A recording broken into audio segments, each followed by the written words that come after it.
Welcome back to the Innovative Agency, everybody. It's Sharon Toerek here with you again. And every once in a while, since I started the show a while back, I get a chance to go back to the future and talk to people who I've known for a very long time, but not had on the show. And today's one of those occasions for me. So this is pretty fun for me.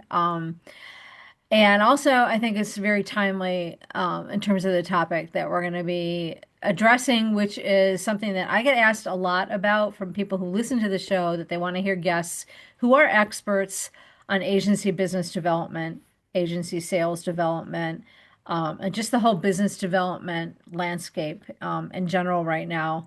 As we're sitting in the beginning of 2026, Q1 of 2026, where I was just chatting with today's guest a moment ago. It's been a really dynamic time for you all listening in terms of selling business, keeping clients happy, growing organically with the clients that you have. And these folks today are experts on all of it. And so, Steve Boehler, Robin Boehler, co-founders of Mercer Island Group. First of all, thank you for spending time with me today. I'm really looking forward to the conversation. Thank you. We are too. Yeah. So I first became aware of Mercer Island Group when I started to learn a little bit about search consultancy in the agency world, and it's changed a lot. The meaning of the term has changed a lot, and the scope of the things that firms that traditionally have called themselves search consulting firms, what they do is has expanded and changed a little bit. So why don't we start there and explain a little bit about the work that Mercer Island Group does to help agencies in the business development realm. Why don't you start, Steve?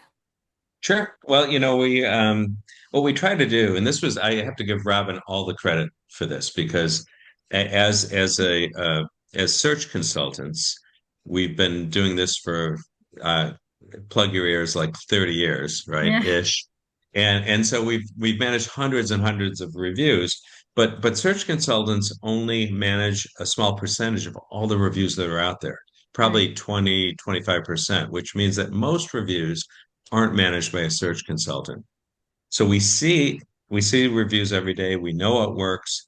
Robin had the idea a while back, maybe 10 or 15 years ago, that since there were so many reviews that we weren't a part of, it would really help other agencies, a lot of agencies, if we helped them figure out how to perform better in a search context or be ready to be found or to pitch themselves better. And that's sort of how we got into this.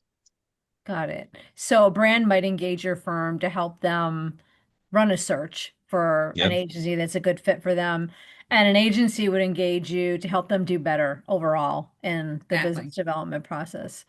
Um, so what would you say has, unless I don't want to go too far back because there's lots of things that have changed. I first became aware of search consulting in my volunteer work in the agency world, and that's how actually how I met Mercer Island Group originally. A little bit of trivia there, because I organized a group of folks in your industry to come to the town that I live in to meet with agencies. I knew nothing about what you did before. But the world was very different back then when search consultants were mostly helping brands at the time, not so much helping agencies. And Mhm. so that's one evolution I've noticed. But let's maybe go back to the pandemic, which is, let's go back 5 years. And I'd really love to know what some of the major shifts you have seen um, that are impacting agencies right now in terms of their ability to do business development well. Yeah. Well, the landscape for what's in review has changed. Okay. When the pandemic happened, the virtually, not completely, but virtually almost all the reviews that we did for the first 3 years, starting 2020, were Hmm. were the highest percentage by a long shot were media reviews. So why was that? I don't have definitive data to prove anything I'm about to say, but I have my experience Right. to lean in on. I mean, everything was in turmoil in 2020, as we all remember. Hmm. So brands were trying to figure out how would they survive the pandemic. Literally, for some brands, it really was a survival conversation. There were a Right, few brands like Peloton that were thriving, right, but even that everyone knew was short-lived and they took full advantage of it. So they were running to make sure they were ready. But right. most brands are trying to figure out, am I going to be here in 2026? Look, if you look out 5, 6 years, will I even exist? So the Mhm. last thing on their minds was, do I have the right creative agency? Right, Okay. So if they're looking to cut costs, which everybody was because they didn't know right, what to do and they didn't want to lay off people. People never want to lay off people, but even at that time in particular, people didn't want to lay off their people. right. What's your biggest advertising spend is your media money. So if Okay. you put that in review, maybe we can save money. That's really what drove all the media reviews. Let's consolidate our media. Let's figure out a way to have our media not have so many agencies. That was where the energy was. It was trying to figure out how do we survive this and how do we become more efficient and cut some dollars. Hmm. What started to happen after that, in the last 2 years, especially in the last year, is we are definitely seeing a resurgence of reviews for now creative agencies and others. We've done some PR searches along the way, experiential along the way. The creative searches are coming back. So there's a trend now to kind of lean into more kinds of reviews, which is great news. So that's Yeah. something we definitely are seeing. The other thing I think that has changed is the notion of there are two things. One is where agencies are. It used to be a question. Do you care? I mean, there used to be an answer to the question, do you care where your agency is? You mean geographically where they're located? Geographically. Okay, got And it. the answer used to be, yeah, closer is better. Now nobody seems to really care Okay, unless it's a regional brand where they want to make sure if it's a brand in Texas that serves only Texans, then right. they want to know that you understand their market. Okay, Okay. But you can do that without having your office in Texas too, right? There are ways to hire remote employees. So right. that's the other thing is it's people now meet over Zoom very successfully, so they're not worried about their agency being down the street. And then the last thing is, and it's the opposite of the impact of what I just said, which is clients now in 2026 want to know that their teams from their agency know each other because Hmm. agencies hired people all over the place during the pandemic. And literally, we have seen pitches where some of the agency people are meeting in person for the first time when they pitch. That's Now, interesting. they Okay, know each other over Zoom, but they've never met in person because this one lives in Salt Lake City and this one lives in right. Chicago and the other one lives in Nashville. And now they're pitching together and they've had 5,000 Zoom calls, but they've never shook hands.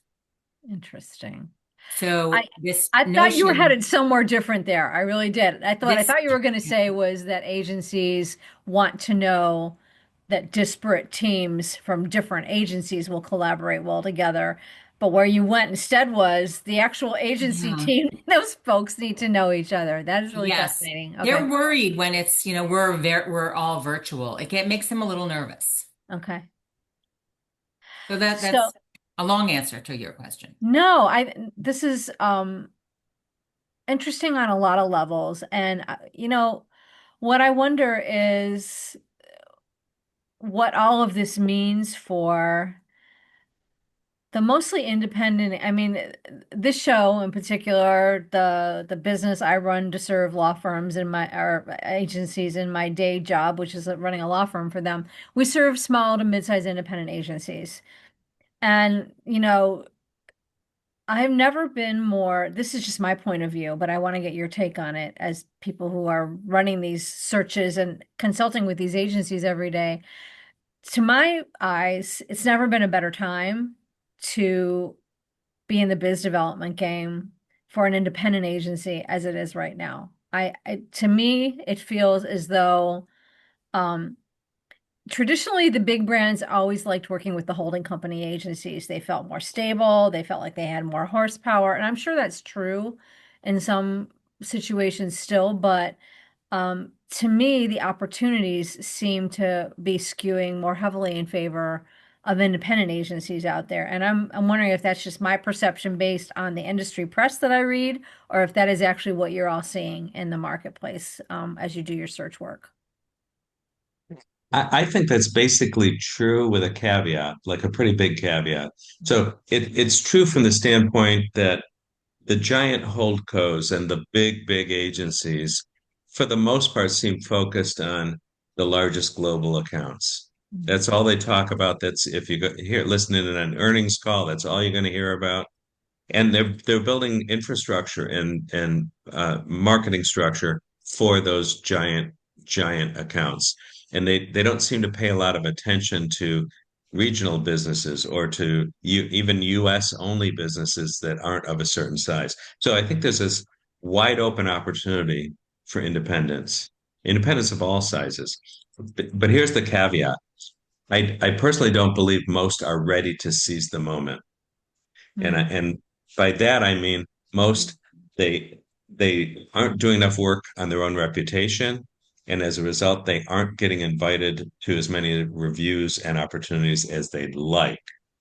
And that's a big issue because right now, there is a resurgence of review activity in the United States across all the different kinds of agencies. So there's media reviews going on. There's a dramatic increase in creative reviews. There's PR reviews, you name it. So it almost doesn't matter what kind of agency you are. There's an active market right now. But not all agencies are enjoying that because not all agencies have done the work, put in the work to market themselves so that they show up, so I that see. people think of them. And the magic issue here, there's two real issues. Issue number one is most marketers on a day-to-day basis can't name hardly any agencies off the top of their head. Unaided awareness of agency names for marketers is extraordinarily low. Therefore, when they do need it, they really don't know who to call. And so they phone a friend, they do some Google research, they come up with a little list, right? Yeah. So that is a big giant issue. The other issue is that most agencies don't understand the customer journey for an agency prospect, and as a result of that, aren't putting in the work they have to do to be found, to be memorable, to be ready when somebody does dial them up. I I actually think this is helpful because that's something that an agency of any size, really, or any level of means can do something about. Mhm. So where's the low-hanging fruit here, do you both think? What are some of the things that agencies most frequently miss the opportunity to do that they could be doing without a lot of friction? Where should they be starting? Yeah, And there's a lot yeah, of places to choose from, but I think the lowest hanging fruit is the website.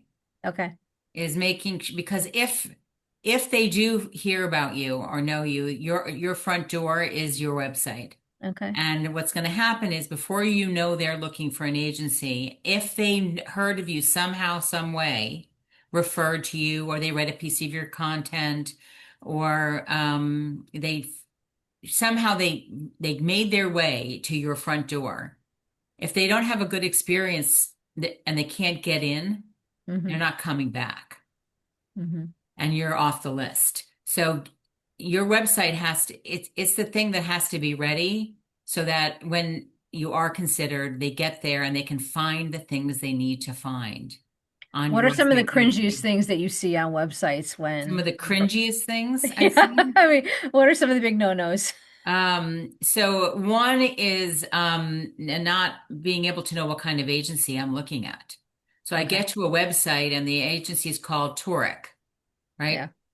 And I get there and I can't tell without scrolling at all. I can't tell, is it a media agency? Because someone told me about Toerek agency. So I go to that Toerek Hmm. agency.com. I get there and what I see stuff, but I don't know, is it a media agency? Is it a PR agency? Is it a creative agency? I I, I might scroll. I'm not going to spend a ton of time. If I can't tell pretty fast what kind of agency you are, if I'm looking for media, if I can't tell your media, if I'm Hmm. looking for creative, I can't tell if you're creative and what kinds of things you do in the creative space. I took check that little X in the corner and I move on because I have a list of 50 names. Hmm. There's a Okay. lot of agencies. There's tens of thousands of agencies in this country. And so I would say that's the most egregious mistake to make on your website. Steve? Okay. Yeah, I agree with that completely. I mean, I think, and along with that website, of course, you want to do the positioning work so that when people actually get to your website and they're able to find all the stuff that Robin was talking about, they are able to know what kind of agency you are, they know what your capabilities are, who you've worked for. You also want some special positioning that makes you distinctive and stand out when they get there, so that it adds to the memory, so that it adds to the potential connectivity so that they walk away thinking, oh, that's that Toerek bunch. They're interesting. Hmm. Do you feel like agencies are any more likely now than they were, say, 5 or 10 years ago to actually double down on and own a position, a niche, a specialization? I would really be curious on your perspective because you're looking at agencies all the time, every day, on behalf of lots of brands, and um, this is no different in my industry. I mean, law firms don't love to do this either, but are agencies getting better at this and doubling down on a specific level of expertise or a vertical focus or any of it? Are they more likely to tighten their positioning now than they would have been, 5 or 10 years I ago? think you're asking two separate questions. Okay. There's a positioning question, and then Yeah. there's a what we call a frame of reference question. What kind of agency are you? And that's the niche question. Okay. So I can answer, I mean, I can answer one. Maybe Steve, you want to go on one and I'll go on the other? Sure, you pick. So, all right, I'll talk about the niche piece, the frame of, so I think that it's too broad a brush to suggest that every agency should figure out its niche Okay. and every agency should be in a niche, Okay. meaning that they only serve a particular industry or a Got it. particular, set of industries, or they only do one capability. Um, I no, I don't think every agency needs to be a specialist. We need generalist agencies out there, and there are more opportunities for generalist agencies than there are for the niche agencies. Now, of course, when you're a niche agency, you're likely selected when something happens in your space. But I think agencies are forcing themselves into niches to see if that is going to move the needle on their business development. And I don't think forcing yourself into it's a round peg, square hole conversation. I don't think you can force a round peg into a square hole. The niches that I've seen, the agencies that have niched well have done it organically, and then they Mhm. declared it after they were there already. So a good example is Catalyst in Fresno. I don't even know if they're Mhm. in Fresno anymore, but they were in Fresno before the pandemic. I think they still have an office in There. Fresno, although Mhm. people have moved all over. But anyway, Catalyst Yeah. from Fresno, California. When we first met them, they were a small regional shop. They're still a small shop, but they were a regional marketer. So that, Okay. what does that mean? It means that they had a few casinos locally close by. They had the Children's Hospital. I don't know, a jeweler, I think they had. So all regional businesses. But when we looked at their revenue, we recognized that the majority of their revenue is coming from casinos all over the United States. That really was where their revenue is coming from. I think it was over 80% of their revenue at the time was Mhm. coming from the tribal casino world. Okay. And they were really good at it, really Mhm. good at it. And it's where most of their new business inquiries were coming, but they were holding on. But we don't want to lose the Children's Hospital. In Fresno, you're not going to lose it. You're the only game in town, man. Still going to have that. So we then recommended that they should become a tribal gaming casino agency because it's what they knew how to do. They should position around that. Laura Kellogg, Curious Jane, she serves franchises, Mhm. franchisees, franchisors. She's a franchise agency. But I don't think she set out to be that. I think that's just where the business grew, and then she grabbed it and claimed it. I Okay. think that's what should happen with agencies is that if they can see that there's a space where they really are thriving, go for that. But niching for the sake of niching, I actually think can be harmful to an agency. Well, I mean, what I'm hearing from that, and correct me if I'm taking the wrong thing away from it, is that positioning has to be earned before it should be claimed by an I agent. think so. Okay. Yeah. Steve, you want to talk about the positioning piece of that? Yeah. Yeah, sure. And I think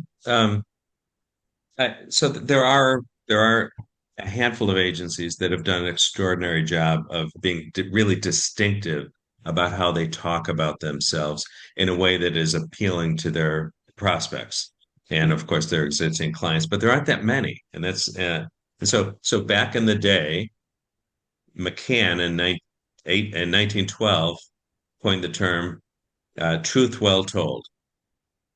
Okay, they still use that as their positioning, and it's magic. It's three words. The truth is all about the data, what really matters, or the strategy. Well told, that's the creativity part. And well over 100 years later, they haven't had to change it because why would you change it? Because it's brilliant, right? Hmm. And Goodby Silverstein, like 25 years ago, maybe close to 30 years ago, coined the term art serving capitalism. And it was also three words, also brilliant, because as they would talk to their prospects, they would say, listen, our work, if it doesn't rise to the level of art, it's not good enough. And if it doesn't drive your business, it's not good enough. Hmm. Our mission is to do both, right? And so they're putting a clear stake in the ground that's at some absurd level, but they had the stuff to back it up, right? They had the talent to back it up and the history to back it up. It's not just big agencies, though. There's a 100-person agency, Pinnacle Advertising, that does awful lot of automotive work. They do the weather tech work. Some of the best Super Bowl advertising ever was last year's weather tech spots. Um, their positioning. They're a full service creative agency. Their positioning is the creative pursuit of serious results. And that matches who they are as a team. These are serious business folks. They're like classic Midwesterners, roll up your sleeves, get to work. We're going to serve our client and we're going to give them great results. But as a creative shop, they also need to stress their creativity. So Hmm. I think one of the things you're hearing from both me and Robin is that some consultants think that this positioning thing is as simple as what who you work for and what you do for them. And we think that's way oversimplified because we would call that the frame of reference. Hmm. That's the thing where you're a full service creative agency or you're a paid search agency for automotive, Yeah. or you're a public relations agency focused on pharma or on ag. That to us isn't a positioning. That's a definition of the kind of agency you are. Well, and I love what you're weaving into that. What I'm hearing is it's what you do, what you're good at as an agency, Right. for whom you do it best. And Hmm. also I'm hearing and your point of view about why it's important. Because Steve, when you were repeating to me those three word mantras of, those legacy agencies, that's the why, right? That's the point of view about what you do and who you do it for. Um, and I think those three things, maintaining them in tandem, um, is simple but not easy. If that Hmm. makes sense, right? And which Yes. is Yeah, which absolutely. is probably why not more agencies are doing as well as they should be at them. So we've talked about sort of the website as your front door Hmm. to Hmm. being engaging to a prospect, and we talked Mhm. about positioning, niching. What are some of the other low-hanging fruit that you see out there as you do your research for potential agency matches or you run a search for one of your brand clients? So, in terms of being found, so one of the things that agencies don't do on their website well is tell us who their clients are and have been. When we are looking at an agency, so we're looking for a few different things, right? First of all, if I'm doing a media review, are you a media agency? We check that box, right? So Mhm. that's the frame of reference piece. Tell us what kind of agency you are early, quickly, it's not a place to differentiate yourself. It's a place actually for a commonality, so I can know I'm in the right place. You can then differentiate yourself in your positioning. But then I need to know what experience you have in which categories and what experience you have. So who's current clients? I need to know that for conflicts. Who's Hmm. past clients? I need to know that for experience, relevant experience. Because one of the boxes we always have to check for our client, and it's given different weight depending upon who the client is do they have experience in our category? Hmm. Sometimes a client doesn't care. I don't care. We'll teach them the category. That's very rare. But then there's a continuum to if they don't have experience in a category, I'm not going to teach them how to work with banks. We're too regulated, it's too hard. If they haven't never worked with a financial institution before, don't bring them.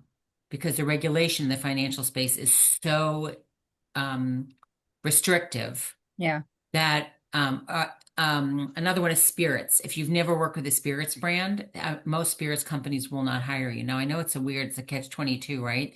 But there's so much, especially in media, around where you can advertise. Like if you don't know the rules, you can end up in a whole big pile of poop if you're the client, if Yeah. you have no experience in the spirit. So the highly regulated categories are most concerned with and most eager to see that you have relevant experience. Now, if I go to your website and I'm doing a review for a spirits brand, a tequila brand, let's say, and you've had tons of experience in the spirit space, but it's past and you only list your current clients, I am not gonna put you on my list.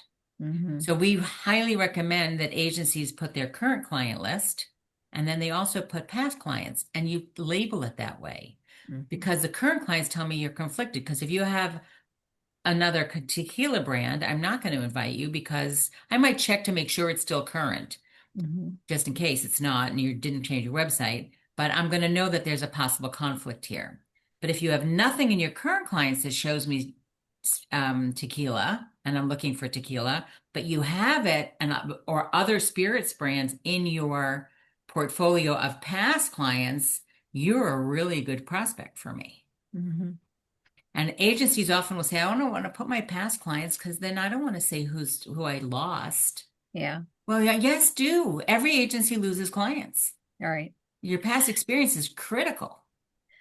So this is maybe going to be a little bit provocative, but my counter to that, and I would really love advice from you, both of you, about what agencies should do to handle the reality that increasingly brands do not want them to be allowed to say that they collaborate. I mean, we see this all the time. I've negotiated hundreds of brand agency contracts. And exclusivity is one thing, but even setting that aside, because that's really a financial decision that an agency makes for itself. Are you going to agree to that and foreclose some of your opportunities, right, for the chance to work with this particular brand? But that aside, um, we've had some really tough negotiations on behalf of our agency clients with brands who do not want them to certainly display, even publicly, uh, you know, uh, disclose samples of work or even the brand alliance between the brand and the Yep. agency.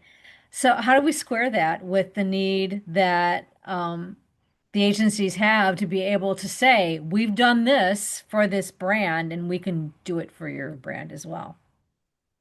Yeah, I think in my experience, that's there are we do see this.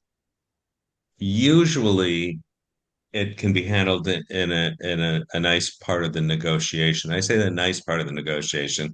There Yeah. should be a back and forth, right? That both parties have their needs, and part of the sort of decision process, I think, for agencies is how much do they want to own about their own agency, Hmm. right? And so part of the negotiation, if it's really important, I would build it in from the start that this is an important part of what we need as an agency in order to be your agency. Now I know this is really tough, right? Because agencies aren't the folks writing the checks, Hmm. and all agencies want to win more business for the most part.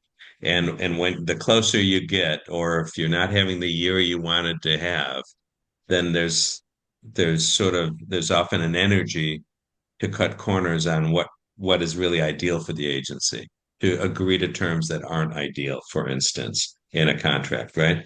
But it's something that has to happen up front. For the Mhm. most part, in our work, when agencies are crystal clear about their needs and do it in a respectful way, there's a pretty high success rate that they're able to at least identify that they are working for the client, so you can list them as a client. That a lot of these are blanket MSAs that are meant to Yeah, force the discussion, right, and they build in a lot of other stuff that most people wouldn't want to sign either, right. right? That are meant to force the discussion. So I think agencies need to sort of stiffen their back during that negotiation period to get past that. You are singing my music, Steve, and I would love to have you both back so we could have just a conversation around the contract negotiation. But your time is precious, and so this is important, right? Because you're right that a lot of this does come down to the ability to be even-handed and even-keeled, and have a win-win philosophy about getting Yes. the deal Yep. done. Um, So I want to talk a bit about the book that you have recently released, and I love the title of it, which is "It's Not About You," and I love that phraseology for lots of reasons, but I want to learn more about why you decided to write it and what it's about, and I want people to know how they can find it. Um, well, I can tell you why we decided to write it. People kept asking us, if we had, we do workshops and we share materials and we talk to agencies all the time and we speak at conferences and we've got so many stories to tell and it's fun to tell the stories. And people say, you should write a book. You should write a book. You should write a book. Mhm. So when the pandemic started, and we actually ended up doing quite well during the pandemic. We for whatever reason, well, all those media reviews and agencies that were took the time then at that moment to do their positioning work while things were a little bit slower. We were quite busy during the pandemic. But when it first started, when everything was a bit of an unknown, and we had in the back of our head the recession, that the last great recession that we had, Mhm. we thought, we're not going to waste downtime this time where we're going to do something. And the book had been a conversation as soon as we have time, as soon as we have time. And we looked at each other, maybe 3 or 4 weeks into the pandemic, and we said, we have time. Let's do Mhm. it. Let's do it now. And that's why we did it when we did it. But Okay. we knew that we had stories to tell. We've got another book that we probably should do, but we have to retire right after, which is all the stuff we've seen, which The I people mean, want to know, Robin. You yes, should it's the start stuff that people book really, now. right, but we have to retire right after that one. Right, So, right, but we wove some of that in so that it's interesting in this book. But that was really what it was we also knew that if agencies could have a handbook, a, right. a way to bring all the different workshops and topics that we discuss all the time, like you're asking us questions now that all of this is in the book, everything that we've touched that you've asked about, that what do you do first, second, and last, and how do you make the great website, and what is positioning versus frame of reference, and should we niche, shouldn't we? It's all there. So Mhm. we just had to bring it all together, and we took the pandemic to start it. Now we just published it, so that tells you everything about how long it took. But Steve, if you want to Well, talk about I how mean, how do you find it and all of that. yeah, it's passion projects have to fit in with the rest of our lives Right. sometime, right? I want the genesis of the title though. The It's Not About You. I'm guessing you were trying to say something with the title, and I would love to know, and I think the agencies listening to this should know what you both meant when you picked it. There's a couple of things going on there. One is that Yeah. the focus of the book is about a mental adjustment we think agencies need to make about how they are in service on a daily basis to their clients, even when they're pitching, and that they will do better if their focus is maniacally about the client's needs and not talking about themselves. but the actual title came from Robin and I were sitting in the audience at University of Southern California commencement ceremony in Mm. 2013 for one of our daughters, and Jimmy Iovine was the speaker, and he told a story about a young Jimmy Iovine.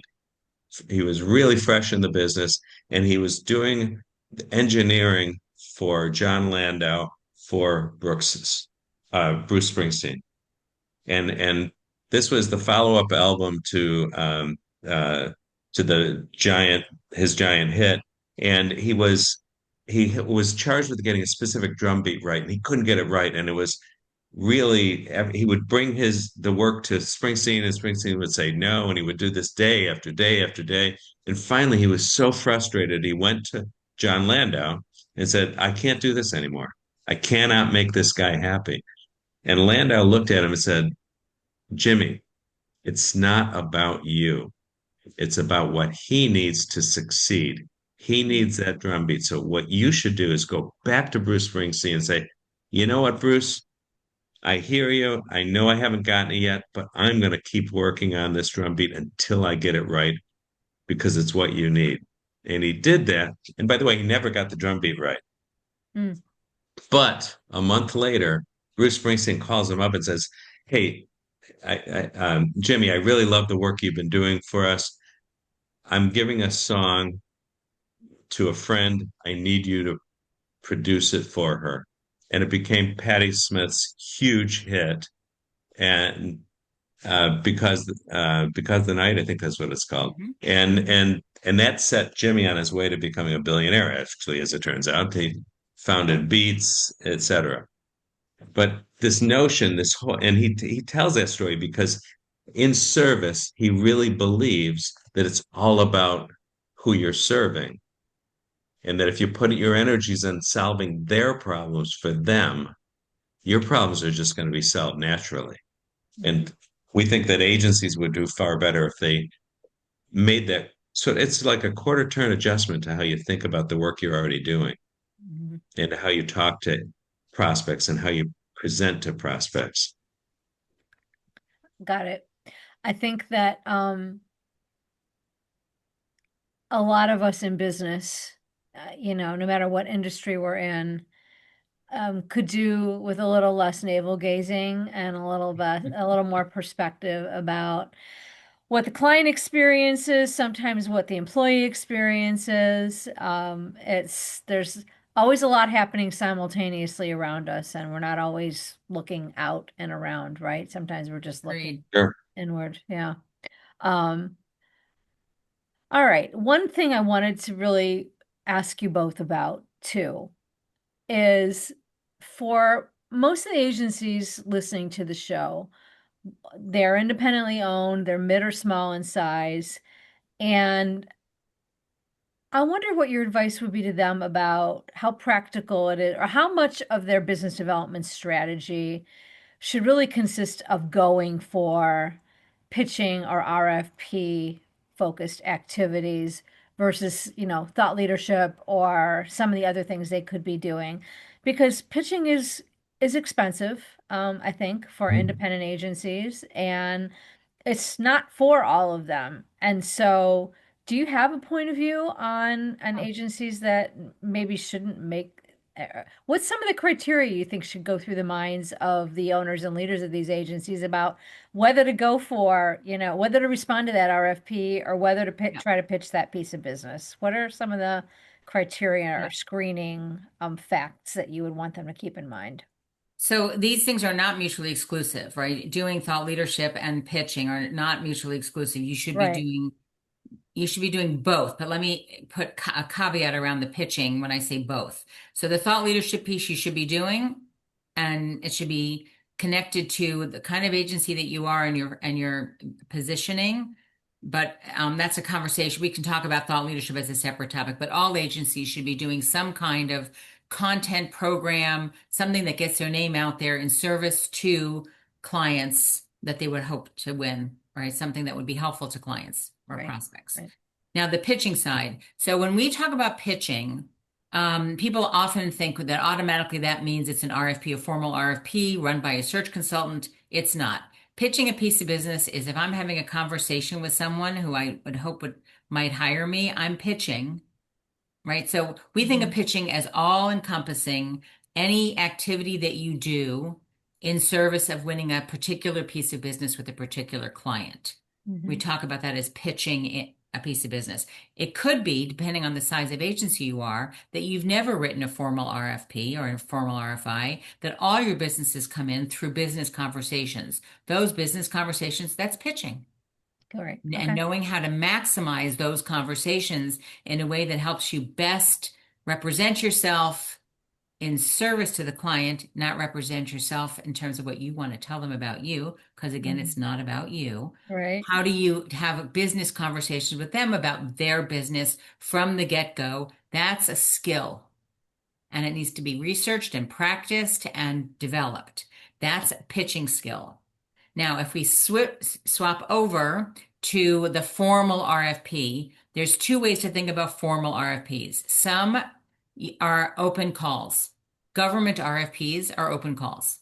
Okay. If the University of Texas wants a new creative agency or a media agency, they have to post it publicly because they're a government entity and they have to open the call to whoever wants to apply to it. Got it. Agencies can apply, and there are many agencies that their bread and butter comes from government contracts, and they're Hmm. good at it. They know which ones to go after. It's hard because they're mandated to go into review every set number of years, Right. which kind of sucks. But if Yeah. you're an agency that just keeps winning, but they have to go into it, you're in good shape. No one should be applying to an RFP where the same agency has won every time it's been in review the last Right. 5 times. Get a clue. Good But point. but those are open. So which ones should you go after? That depends on do you have we've often been asked by agencies, hey, this is up now, this University of Texas, I'll just make it up because it's such a huge school, right? Hmm. We want to go after it. Well, could you handle all that media money? Well, I don't know, but it would be so great to win it, but it's open. Shouldn't we try? No. So there are screeners. Can you actually do the work? Do you have the capabilities? Do you have the case studies? Hmm. So read carefully what they're looking for. And if you don't have what they're looking for, even though it's open, you're going to just waste your time. Right. You don't waste your time. So those open ones, be careful, and choose carefully the ones where, we can do all those capabilities. You can be a little aspirational, but we can do all that stuff. We don't have the case studies, but we have the experience that we can turn into case studies, right? We don't have Got it it. written yet, but we have it. And we've got everything they're looking for. We just have to package it up. Those you should go for. Then there's the ones that you need to get invited to. That's the kind that we run. How do you Right. get invited? That's different. So if you're a small agency, one thing I do want to say is RFPs come in all shapes and sizes. So we did one recently. What was the one we did recently, Stephen, for our Vermont friends? How much money was that? The creative and production together was $215,000, and there was also a media aspect where you could probably make another 200,000. And so that's not all that big, Hmm. but they ran a full review and we ran it. So if you right away write off all RFPs as they're all too big for us, that's probably not true for most agencies. If you're only 5 people or less, it's likely that there aren't going to be too many invite RFPs to be invited to Hmm. because they're usually larger than that. If they're going to bother to pay us, there's usually more money at stake. But they do, I mean, the agency that won that is small. It's a small agency that won that piece of business. So um, they're available for everyone. Right. But the way to get on those lists is to do the content work so that you're known and you're found and you can be discovered in and uncovered in the research. That's a great segue into something I wanted to ask you about, which is sort of the relationship building part of all of this. The the pitches that a firm like yours would actually run, they're not usually as small as the one that you just described, but I'm That might have been an outlier, but maybe you have other small ones too that You you've do run. have some others. That's Yeah. the smallest we've So, done in a while, but yes. okay. So a small or a mid-sized agency might feel like it's a very steep staircase to get on the radar of a consultancy like Mercer Island Group or some of your competitors. Um, let's say they do the average amount of thought leadership that an independent agency would do. How do they actually get on your radar? Um, is it just doing all the right things and getting lucky that they turn up in a search of yours, or what are some of the other things they can sort of do to elevate themselves so that they are noticed? Because there are thousands of agencies in this country, and so they're not all going to make it on your radar. How do I up my odds if I own one of them? Well, I think I'm going to give you two answers to that. The Yeah. simple answer is we'll talk to any agency that calls us or that emails us, Hmm. and therefore they'll be on our You might radar. regret saying that after the show. Okay. No, Now it's our job. it is our we think it's our job, and right, and so every day some agencies reaching out, and every day Robin and I are talking about, okay, who on our team should talk to agency X, Y, and Z that just reached out. I Before this call, I forwarded an email to Robin and said, who should respond to this agency? Is Mhm. this a true story? But that's us. Not all consultants are going to be like that. I'm sure some are. I know a bunch aren't. But I think there's a bigger piece of advice to small agencies, and that is if you want more inbound, and I believe in the agency business, if you don't have a lot of inbound, you're not going to be happy.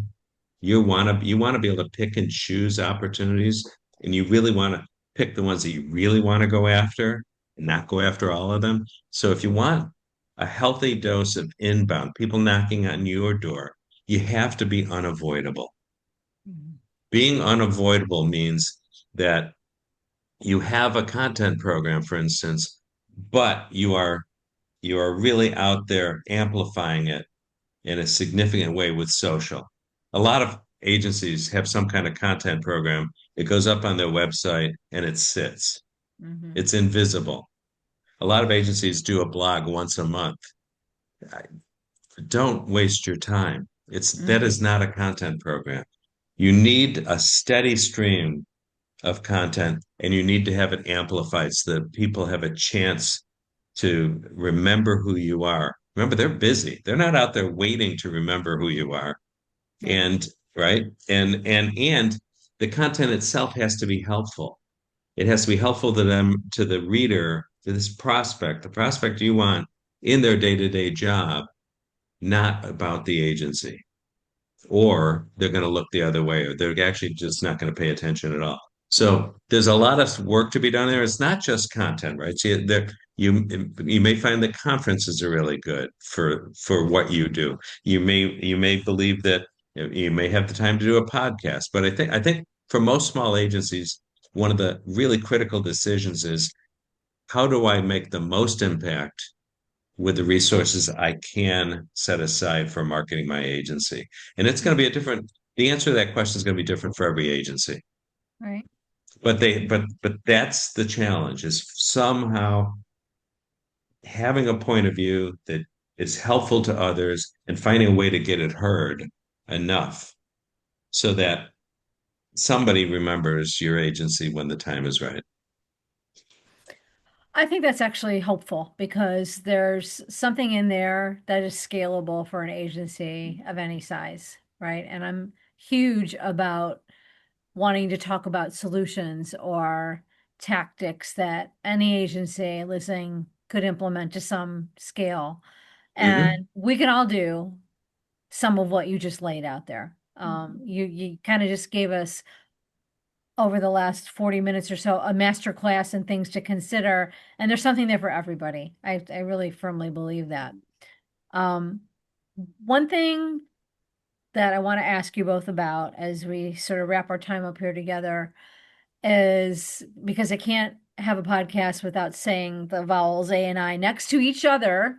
And just about every episode is I want to know whether in your work you are seeing AI make a significant impact on the search process from the side of the brand, whether because their procurement teams are using it more or whether it's they're analyzing agencies using some of these tools.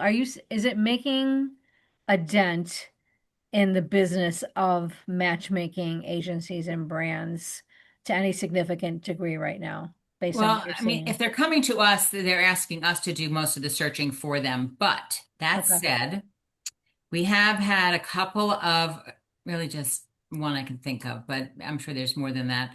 Clients who did their own Google searching for agencies. Hmm. And we actually just are finishing a review where we recommended agencies and then they went out and did their own. I don't know why they did this after us. They did an AI search and they wanted to make sure we included these other agencies. They gave us three, two of which never responded to our inquiries. Oh no. Because we'd never heard of two of the three, and those two are the ones we Talk didn't. about low-hanging fruit, Yeah. people. So, but I say, I mean, I'm giving you one off thing, so not really. The only place where I'm seeing AI, and I know we're tight on time because we've got to hop too, is in search. It's for agencies that do search. You have to be able to talk about the impact of AI on Mhm. search, Okay, on how the large language models are changing search, agentic search all in, the search. Anyone who's doing search as part of your capabilities, you better be able to talk about this and how it's changed the landscape for clients. got it. That's really the where the rubber is burning the road right Right. now. Everything else is still, clients are still trying to figure it all out too. Awesome. That's helpful perspective. I learn so much every time I talk with you both, which isn't as frequently as I would like it to be. So I want to thank you Agreed. both for spending your time today on the show.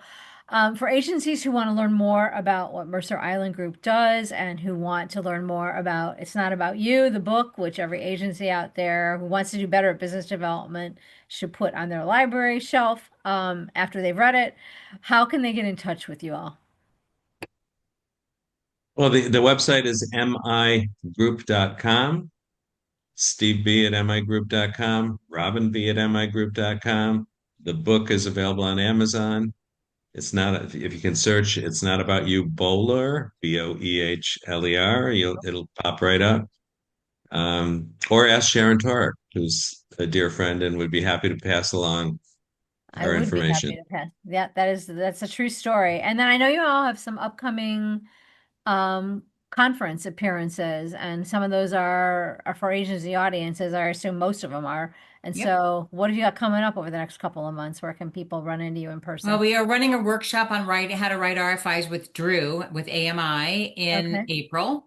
So that's on the AMI website. I'm not sure if it's on our website or not, but it's on the AMI website for sure. It's in April in Denver. Okay.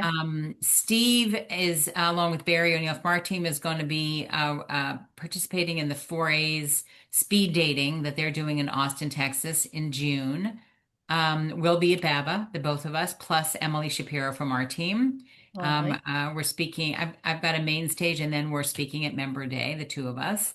And then Eamon, the agency group Eamon, Emily and I are doing a keynote on how to work with search consultants. That's in October. And I think we've got a strategy workshop with AMI with Drew in November, September, October, somewhere in the fall. Hard to Okay. think that far, but it's on Drew's website. It's on the AMI website. I Got it. think that's it for now, but Well, we so love it. lots of opportunities, everybody, to run into Robin and Steve in person and get their perspective on things. Thank you so much for making the time. This has been a great Thanks for having conversation us. and so much valuable information. And thanks to the rest of you for tuning in and listening. Really appreciate you coming back to the show time after time. And until the next episode, everybody be well. Take care all.